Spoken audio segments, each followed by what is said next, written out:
Hello guys, welcome back to my channel. आज हम पढ़ने वाले हैं क्लास 11th का। मैंने आपको पिछली क्लास से ही क्लास 11th का जो चैप्टर नंबर 7 है एनिमल टिश्यूज, उसकी शुरुआत कर दी थी।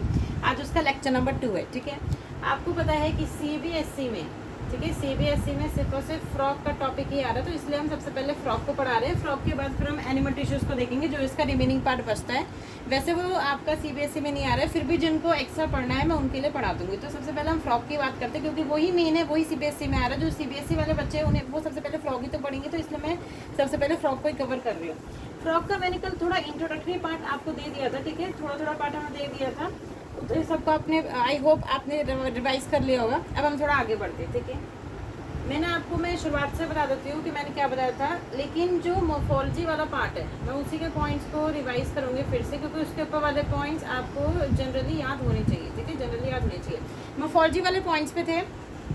मोर्फोलॉजी वाले पॉइंट्स सबसे पहले आपको बात मैं एक ही मैं आपको समराइज कर देती हूँ। जो फ्रॉक की बॉडी होती है वो डिवाइडेड होती है दो रीजन्स में, एक होता है हेड पार्ट और एक होता है ट्रंक पार्ट। ठीक है, दूसरा मैंने बोला था उसके पास neck and tail are absent, neck and tail are absent. Neck and tail क्या होती है? एब्सेंट होती है। फिर मैंने बोला था above the mouth, above the mouth a pair of nostrils is present. ठीक है, इतनी बात बता देती। इतनी बात को आई थिंक आप सबको याद होगा। ठीक है, इसको मैं रब कर देती हूँ, क्योंकि इतनी बात मैं पिछली क्लास में आपको बता चुकी थी। जिस पार्ट से मैंने लास्ट में छोड़ा था क्लास का, वहीं से इस लेक्चर नंबर 2 की शुरुआत करते हैं। देखिए, मैंने आपको बताया था कि जो फ्रॉक्स के केस में जो आईज होती हैं वो कैसी होती है? बल्ज्ड होती है, बाहर की तरफ उभरी हुई होती है, बाहर की तरफ उभरी हुई होती है। And are covered by nictitating, ठीक है, एनसीईआरटी में ये टर्म दे रखा है, निक्टेटिंग मेम्ब्रेन, निक्टेटिंग मेम्ब्रेन। अब आपको समझ में आना चाहिए। मैंने बोला उनकी जो आईज है, जैसे मैंने मान लिया मैंने आपकी फ्रॉक की आंख बना दी। ठीक है, ये फ्रॉक की आंख हो गई। ठीक है, ये फ्रॉक की क्या हो गई? आंख हो गई। ये क्या होगा? पार्टिशियली ऐसे कवर होगी एक निक्टेटिंग मेम्ब्रेन से, पतली सी लेयर से। अब ये जो कवर है निक्टेटिंग मेम्ब्रेन से, ऐसा क्यों है? आपको पता है कि फ्रॉक पानी के अंदर रहते हैं। ठीक है, कुछ फ्रॉक लैंड के ऊपर रहते हैं, कुछ फ्रॉक पानी के अंदर रहते हैं, तभी उन्हें एम्फीबियंस कहा जाता है। अब जब वो फ्रॉक पानी के अंदर जाएगा तो पानी के आपको देखना है ना, आप खुद ही एक्सपेरिमेंट करके देख सकते हो।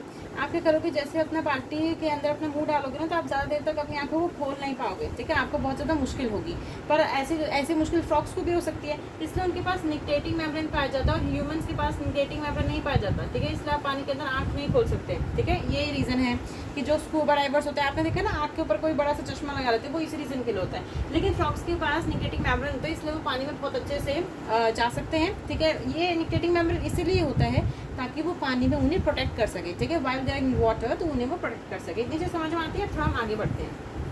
अब आपको क्या पता होना? ठीक है, इतनी चीज़ आपको समझ में आ गई। अब मैं बताना चाहती हूँ अबाउट द टिम्पैनम। ठीक है, टिम्पैनम क्या होता है? अब देखिए, on either side of eyes and membranous tympanum or ear receives sound signals। देखिए, आप क्या समझते हैं? देखिए, मैंने बोला ये दो आंखें हो गई, मान लीजिए ये एक आंख हो गई, ये दो आंख हो गई। हमारे में भी तो ऐसा होता है, ये आंखें हो गई, ये नाक हो गई, यहाँ पर क्या होता है, ये आपके कान हो गई, ये आपके कान हो गए। ऐसा ह्यूमंस में आपको देखने के लिए मिलता है। ठीक है, ऐसा आपको ह्यूमंस में देखने के लिए मिलता है। जब मैं फ्रॉक की बात करती हूँ, फ्रॉक में भी ये दो आंखें हो गई। किस प्रकार की आंखें क्या है? बल्ज्ड हैं और निक्टेटिंग मेम्ब्रेन के द्वारा कवर है। अब इनमें में क्या होगा? ये कान होगा, पर हमारे में ऐसे कान होते हैं, इनको क्या बोलते हैं? पिन्ना बोलते हैं। क्या बोलते हैं? पिन्ना बोलते हैं। पर फ्रॉक के पास ये पिन्ने नहीं होते। इसके अलावा उनके पास देखो क्या होगा, पिन्ना नहीं होगा तो क्या होगा? उनके पास एक छोटी सी ऐसे ओपनिंग प्रेजेंट होगी, और यही कान का फंक्शन को परफॉर्म करेगी। ठीक है, तो आपको इतना समझ में आना चाहिए कि on either side of eyes and membranes tympanum, या जिसको हम ईयर भी कह सकते हैं, रिसीव्स द साउंड सिग्नल, या फिर जो ईयर की तरह काम करता है। चीज़ समझ में आती है? ये कुछ पॉइंट्स है, आपको डायरेक्टली लर्न ही करना पड़ेगा, इतनी इसमें कुछ इतना ज़्यादा समझने वाली बात नहीं है। नेक्स्ट पॉइंट जो आपको पता होना चाहिए कि इनके केस में जो फ्रॉक्स होते हैं उनके केस में देखिए, ये आपको पता है ना, ह्यूमंस के केस में क्या होता है? ये मान लीजिए आपके हो गए हाथ, ये आपके हो गए हाथ, ठीक है, ऐसे करके हाथ हो गए। एक आपके हाथ की उंगलियां होती है और एक आपके पैर की उंगलियां होती है। इसी प्रकार से फ्रॉक में भी तो मान लीजिए ऐसे फ्रॉक बैठा है, ठीक है, मान लीजिए ये फ्रॉक है, ठीक है, ये मान लीजिए फ्रॉक है, तो फ्रॉक के ये मान लीजिए ये हाथ हो गए और ये उसके क्या हो गए, पैर हो गए। तो ये जो इसके हाथ है इसे हम क्या कहेंगे, फोर लिम्ब, फोर लिम्ब, और जो इसके पैर है उसे हम क्या बोलेंगे, हाइंड लिम्ब। ये चीज़ आपको समझ में आनी चाहिए, ठीक है, इतनी चीज़ आपको समझ में आनी चाहिए कि जो उसके आगे के पैर है, जो उसके आगे के पैर है, मान लीजिए वो इस तरीके से बैठा हुआ है, तो उसके जो आगे के पैर है उसे हम बोलेंगे फोर लिम्ब, और उसके जो पीछे के पैर है उसे हम क्या बोलेंगे, हाइंड लिम्ब बोलेंगे, ठीक है, ये चीज़ समझ में आती है।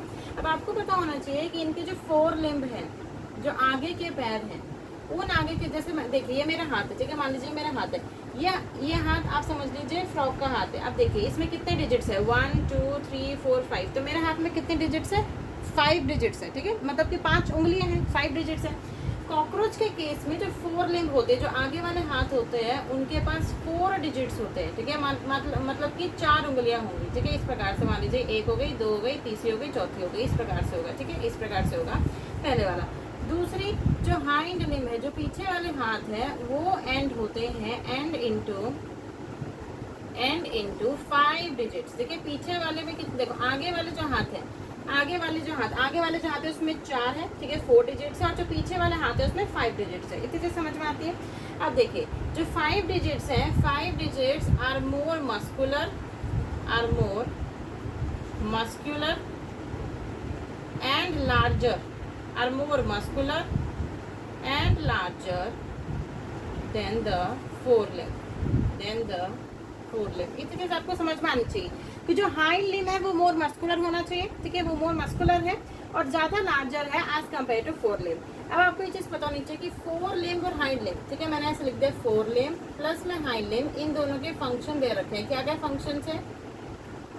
फंक्शन है, वॉकिंग में हेल्प करता है, स्विमिंग में हेल्प करता है, लीपिंग में हेल्प करता है, ठीक है, वॉकिंग में हेल्प करता है, स्विमिंग में हेल्प करता है, एक आपका लीपिंग में हो गया, एक आपका बरोइंग में हेल्प करता है। तो ये फंक्शंस का आप एनसीईआरटी से देख लीजिएगा, ये इतनी ज़्यादा इंपॉर्टेंट नहीं है, बस आपको याद होनी चाहिए कि forelimb plus hind limb, मैंने F प्लस H इसीलिए लिखा है कि forelimb plus hind limb कौन कौन से फंक्शंस को परफॉर्म करते हैं, ठीक है, कौन कौन से फंक्शंस को परफॉर्म करते हैं।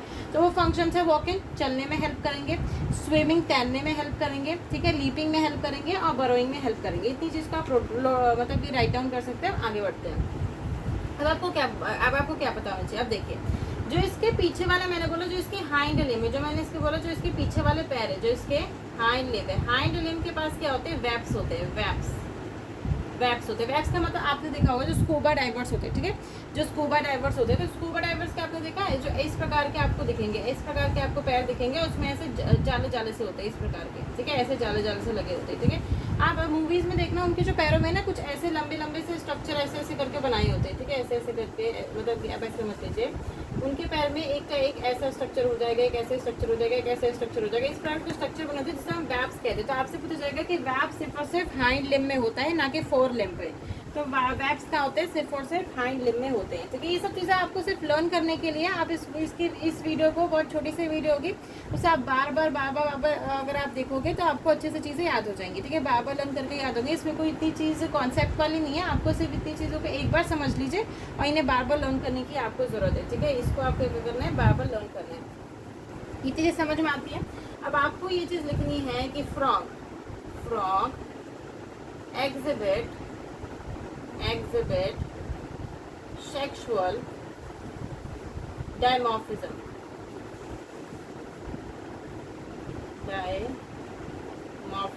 ठीक है, frog exhibit sexual dimorphism. Sexual dimorphism का मतलब मेल फ्रॉग आपको अलग दिखाई देगा, फीमेल फ्रॉग आपको अलग दिखाई देगी। तो frog exhibit sexual dimorphism. Sexual dimorphism में आपको पता होना चाहिए कि जो मेल फ्रॉग होता है, मेल फ्रॉग के पास कौन कौन सी चीज़ें पाई जाती हैं जो कि फीमेल फ्रॉग के पास नहीं होती हैं, पहली चीज़ याद कर लीजिए कि फ्रॉग एग्जिबिट सेक्सुअल डायमॉर्फिज्म। अब मेल फ्रॉग के पास कौन कौन सी ऐसी चीज़ें पाई जाती हैं जो कि फीमेल फ्रॉग के पास नहीं पाई जाती, वो कौन कौन सी चीज़ें। सबसे पहली बात कि जो मैंने आपको बोला था ना, इसके जो आगे वाले हाथ थे, फोर लिम्ब के फर्स्ट डिजिट में कॉपुलेटरी पैड पाए जाते हैं, ठीक है, कॉपुलेटरी पैड मतलब देखो समझिए, देखिए आप ऐसे समझ लीजिए, मैंने बोला था फोर लिम्ब में कितनी होनी चाहिए, 4 उंगलियां होनी चाहिए, कि 4 उंगलियां हो गई। मैंने बोला 4 लिम्ब के फर्स्ट डिजिट में, ठीक है, ये ऐसे समझ लीजिए 4 लिम्ब के फर्स्ट डिजिट में, 4 लिम्ब के फर्स्ट डिजिट में कॉपुलेटरी पैड, ठीक है, यहाँ पर कॉपुलेटरी पैड होगा जिससे कि वो होल्ड कर सके फीमेल को ड्यूरिंग इंटरकोर्स, ठीक है, जिससे कि वो होल्ड कर सके फीमेल को। चीज समझ में आती है कि 4 लिम्ब के फर्स्ट डिजिट में कॉपुलेटरी पैड पाया जाएगा। फर्स्ट डिफरेंस जो कि फीमेल में क्या है, एब्सेंट है, ये फीमेल में नहीं प्रेजेंट है, ठीक है। दूसरी चीज पहले आप इतनी लिख लीजिए, ये तो फर्स्ट कैरेक्टरिस्टिक होगी जो कि मेल फ्रॉक के पास पाया जाएगा और फीमेल फ्रॉक के पास नहीं पाया जाएगा। दूसरी कैरेक्टरिस्टिक में इसके बाद बताते, देखिए इसको मैंने रब कर दिया। अब दूसरी कैरेक्टरिस्टिक क्या है जो कि मेल फ्रॉक के पास है और फीमेल फ्रॉक के पास नहीं है। देखिए मैंने लिखा मेल फ्रॉक। दूसरी कैरेक्टरिस्टिक जो कि मेल फ्रॉक के पास है वो है साउंड प्रोड्यूसिंग। जो टर के आपने देखा होगा ना, बारिश के मौसम में टर की आवाज आपको सुनाई देती है मेंढक की, वो मेंढक की आवाज किसकी होती है, वो मेल फ्रॉक की होती है। देखो साउंड प्रोड्यूसिंग जो वोकल कॉर्ड्स है, वोकल कॉर्ड्स मेल में भी है और फीमेल में भी है, पर जो फीमेल की आवाज़ होती है वो बहुत धीरे होगी, जिसको आप इतने अच्छे से सुन नहीं पाओगे, मतलब अच्छे से आप सुन नहीं पाओगे। लेकिन जो मेल फ्रॉक की जो आवाज़ होती है उसको आप बहुत आसानी से सुन सकते हो। जो आप मेजर जो सुनते हो ना आवाज़ टर टर टर टर, वो मेल फ्रॉक की होती है। तो इनके पास साउंड प्रोड्यूसिंग वोकल सैक होते हैं, साउंड प्रोड्यूसिंग वोकल सैक होते हैं जो कि फीमेल फ्रॉक के अंदर एब्सेंट होते हैं, जो कि फीमेल फ्रॉक के अंदर एब्सेंट होते हैं, ठीक है। ये आपके लास्ट पॉइंट थे जो कि एक्सटर्नल मोर्फोलॉजी के ऊपर बेसिस थे। मतलब कि मैंने लगभग 10 to 15 पॉइंट्स है, लगभग 10 to 12 पॉइंट्स मैंने बताए होंगे जिनका आपको डायरेक्टली मगअपी करना है, ठीक है। उसमें कुछ इतना समझने वाली चीज़ें नहीं है, आपको बायोग्राफ नहीं याद करना है। अब जो मैं एनाटॉमी पढ़ाऊंगी, आपको पहली बात इतनी चीज़ें अच्छे से याद होनी चाहिए कि फ्रॉग और ह्यूमन बींग्स के केस में जो आप digestive system, reproductive system, excretive system, neural system पढ़ोगे उसमें आपको ज़्यादा डिफरेंस देखने के लिए नहीं मिलेंगे। हाँ, कुछ एक्सेप्शन आपको ज़रूर देखने के लिए मिलेंगे, जैसे हमारे में हार्ट 4 चैम्बर्ड होता है, फ्रॉग में 3 चैम्बर्ड होता है, ठीक है। कुछ डिफरेंसेस आपको देखने के लिए मिलेंगे, पर कुछ जगहों पे मतलब कि मेजर जगहों पे चीज़ें जो है सेम होंगी, ह्यूमन बींग्स में भी और फ्रॉग्स में भी। सिर्फ कुछ जगह पे आपको एक्सेप्शन देखने के लिए मिलेंगे। तो ये मैंने एक्सटर्नल मोर्फोलॉजी वाला पार्ट कंप्लीट कर दिया है। इसके बाद हम शुरू करते हैं एनाटॉमी वाला पार्ट, मतलब कि फ्रॉग के अंदर आप झांक के देखेंगे कि फ्रॉग में डाइजेस्टिव सिस्टम कैसा है, रिप्रोडक्टिव सिस्टम कैसा है, एक्सक्रीटिव सिस्टम कैसा है और न्यूरल सिस्टम कैसा है। इसको मैं रब कर देती हूँ। अब हम स्टार्ट करते हैं फ्रॉग की एनाटॉमी के साथ। फ्रॉग की एनाटॉमी का मतलब होता है उसके इंटरनल स्ट्रक्चर्स को देखना, ठीक है, किसी भी ऑर्गेनिज्म के इंटरनल स्ट्रक्चर्स को देखना।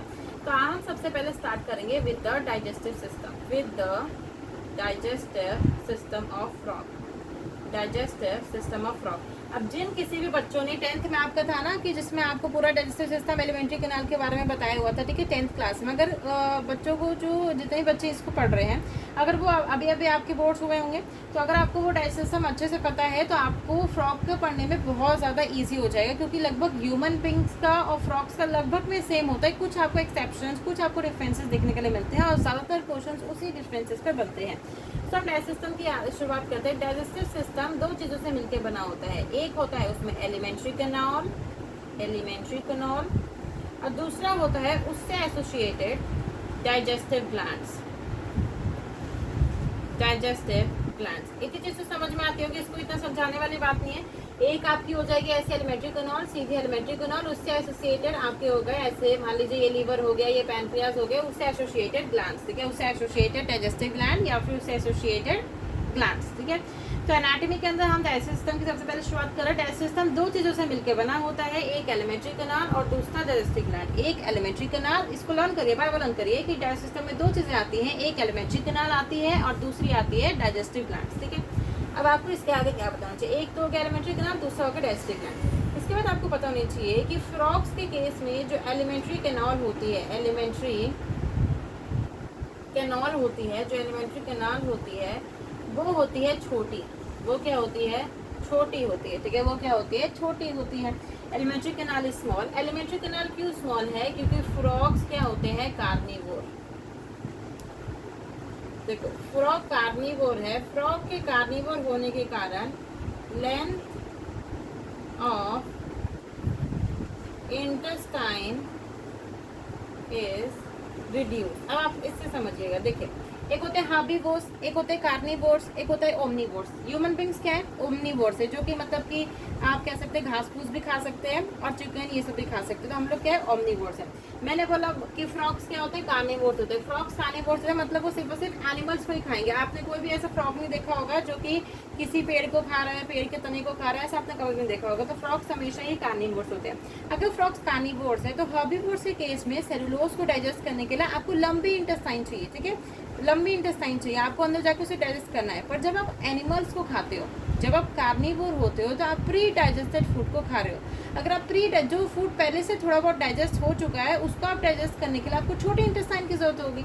इसीलिए अगर फ्रॉक्स कार्निवोर है, अगर यहाँ पर हर्बीवोर लिखा होता तो लेंथ ऑफ इंटेस्टाइन इंक्रीज, पर यहाँ पर कार्निवोर लिखा है इससे लेंथ ऑफ इंटेस्टाइन रिड्यूस। और एलिमेंट्री कैनाल क्या होती है? छोटी होती है। बहुत ज़्यादा इंपॉर्टेंट है, आपको इसको याद करना है, ठीक है? फर्स्ट लास्ट बिल्कुल ये दे रखा है और बहुत ज़्यादा इंपॉर्टेंट है कि एलिमेंट्री कैनाल छोटी होती है। अब आपको ह्यूमन बींग से कंपेयर करके देखना है। हमारे अंदर एलिमेंट्री कैनाल लंबी होती है, हमारे अंदर एलिमेंट्री कैनाल लॉन्ग होती है। अब ह्यूमन बींग्स क्या होते हैं? ओमनीवोर्स होते हैं, ठीक है? ओमनीवोर्स होते हैं। हमारे में लेंथ ऑफ इंटेस्टाइन मतलब कि लगभग ज़्यादा बड़े भी नहीं, ज़्यादा छोटे भी नहीं, एक मीडियम साइज की होती है।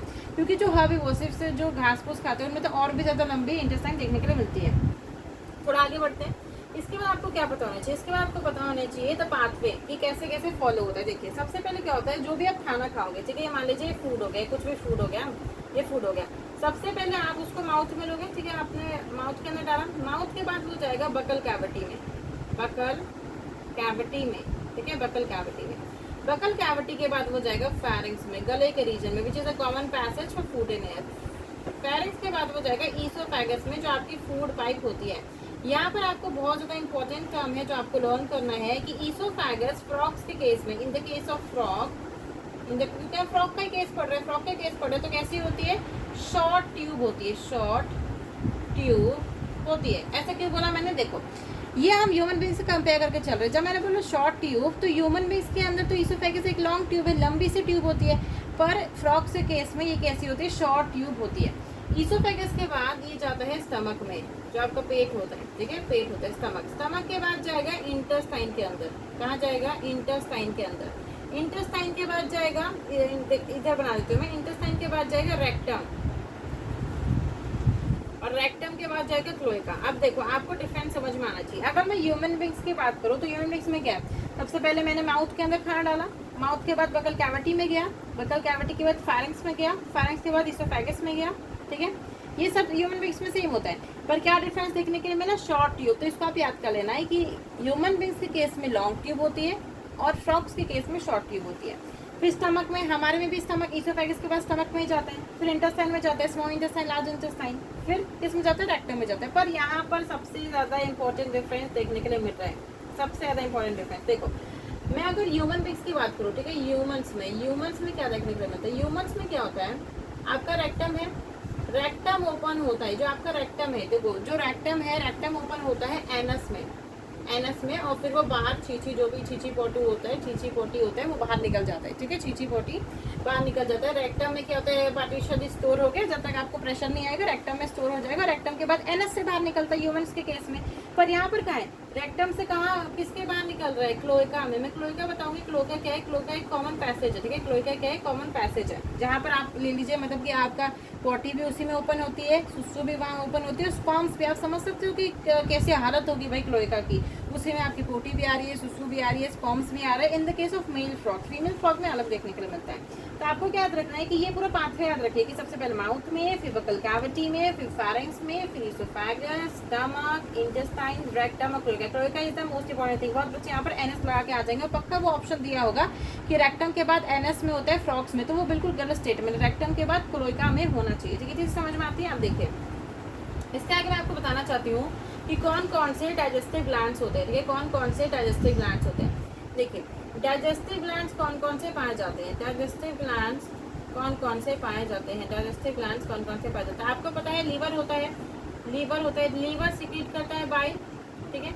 बाइल, बाइल स्टोर होता है गॉल ब्लैडर के अंदर, गॉल ब्लैडर के अंदर, ठीक है? ये चीज़ तो पता है कि डाइजेस्टिव ग्लैंड हो गया आपका लीवर, लीवर सिक्रीट करता है बाइल, बाइल किस में स्टोर और कंसंट्रेट हो जाता है? गॉल ब्लैडर के अंदर, ठीक है? गॉल ब्लैडर के अंदर। अब देखिए जो ये बाइल है, आपको पता होना चाहिए कि बाइल का क्या फंक्शन है। Bile helps in emulsification of fats. तो इतनी चीज आपको, पहली बात इतनी चीज आपको लीवर के बारे में याद होनी चाहिए। इतनी चीज आपको लीवर के बारे में याद होनी चाहिए। वो क्या है कि डाइजेस्टिव ग्लैंड है लीवर सीक्रेट करता है बाइल।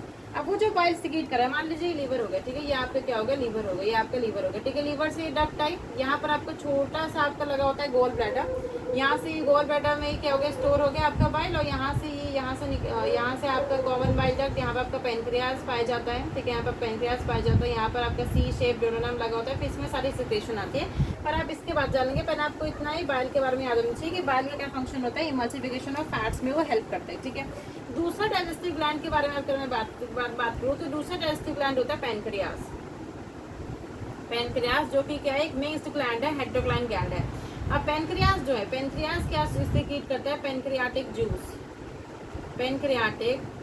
जूस सिक्रीट करता है। उस पेनक्रियाटिक जूस में डाइजेस्टिव एंजाइम होते हैं, ठीक है, डाइजेस्टिव एंजाइम थाइमोट्रिप्सिनोजन, प्रोकार्बोक्सीपेप्टाइड, ऐसे 6 प्रकार के होते हैं। पर आप इसको ह्यूमन डाइजेशन एंड एब्जॉर्प्शन में पढ़ते हैं, पर वो तो डिलीटेड है। तो इसमें क्या होता है, डाइजेस्टिव एंजाइम्स प्रेजेंट होते हैं पेनक्रियाटिक जूस के अंदर। पेनक्रियाटिक जूस क्या काम करता है, सबका आपको फंक्शन पता होनी चाहिए। पेनक्रियाटिक जूस हेल्प्स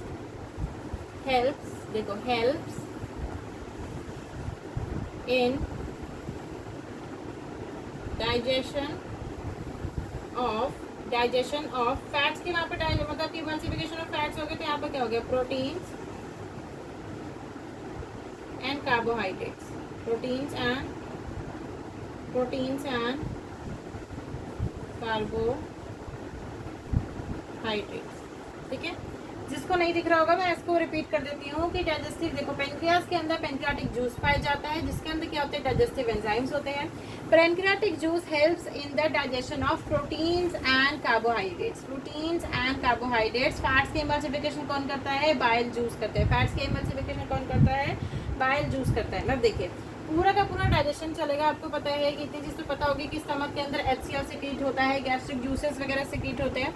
इस तरीके से आपका पूरा डाइजेशन हो जाता है। फिर आपको पता है कि जितना भी पूरा, मतलब कि फाइनल डाइजेशन, एक चीज़ आप अच्छे से लिख लीजिए इस टर्म को कि क्वेश्चन बन के आ जाता है कि जो final digestion takes place in the intestine.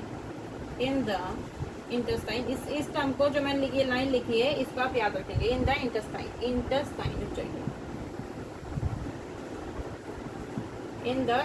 ठीक है। Final digestion takes place in the intestine.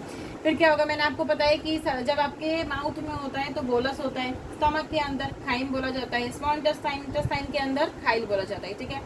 उसका आपको ये चीज़ याद रखनी है कि पूरा पूरा डाइजेशन हो गया। आप देखिए डाइजेशन होने के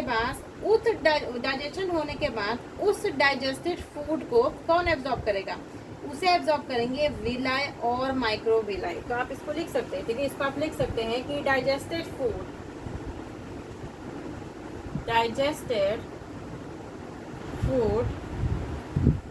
इज एब्जॉर्ब